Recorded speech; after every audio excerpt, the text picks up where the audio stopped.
and I couldn't be more grateful and more happy to be here right now. What's made you happiest this year?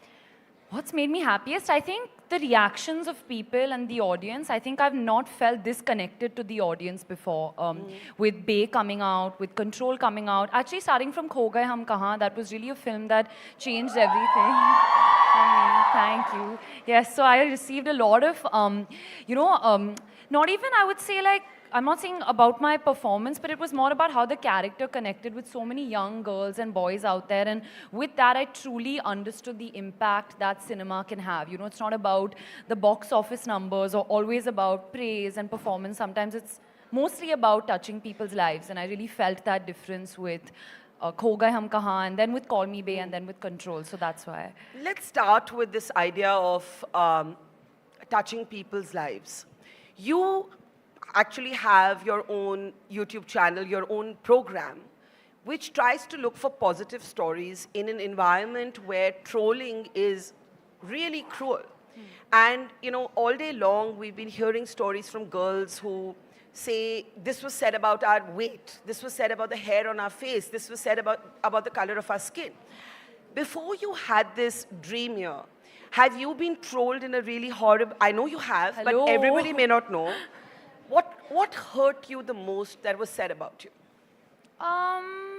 Honestly, a lot has been said about me, so I can't really choose one incident. But do you remember a moment when you said, oh shit, that, you know, I have a thick skin, but that feels really rotten? I think sometimes when I can't control a narrative is when that makes me upset. So, for example, when I just started out in my first year, someone made like a fake account on Instagram, and they started writing that they were in school with me, and I was like this, I was like that, I lied about my education, I lied about getting into college and all sorts of things. And first I was like, oh, no one's going to believe that. Why would someone believe it? But people did believe it. And then when that kind of spun out of control and I couldn't control that narrative, that really upset me, I would say.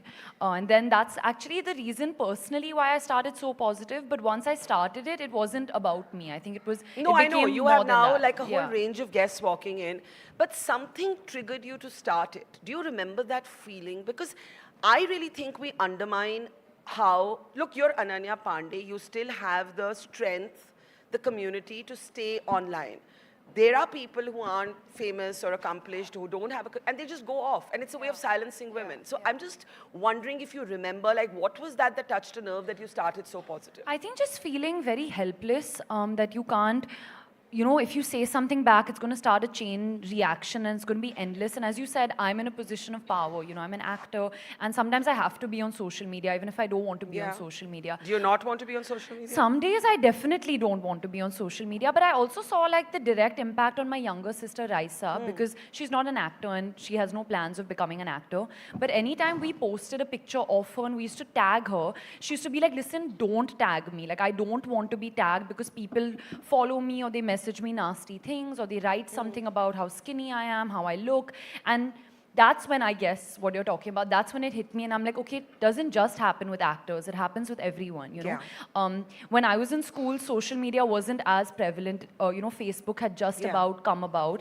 And people used to say things at that time. Like when I was in school, I'd been called everything from hunchback to flat screen to chicken legs to hairy, you know. So, and Really? But, yeah, but that was in our school. So we were in a bubble at that time. It wasn't, you know, all over the world. But now, you know, because of social media, the smallest of voice can be amplified across the world, and it's definitely a scary But time. kids can be very cruel without Yes. even meaning to necessarily. Yes. When those things were said to you at school, did you sort of say, oh, this is just how kids talk? Or did it impact your confidence? No, the fact that I remember exactly what people said and who said what, even like 10, 12 years later, shows like, you know, the impact that words can have. So, no, it did affect my self-confidence. And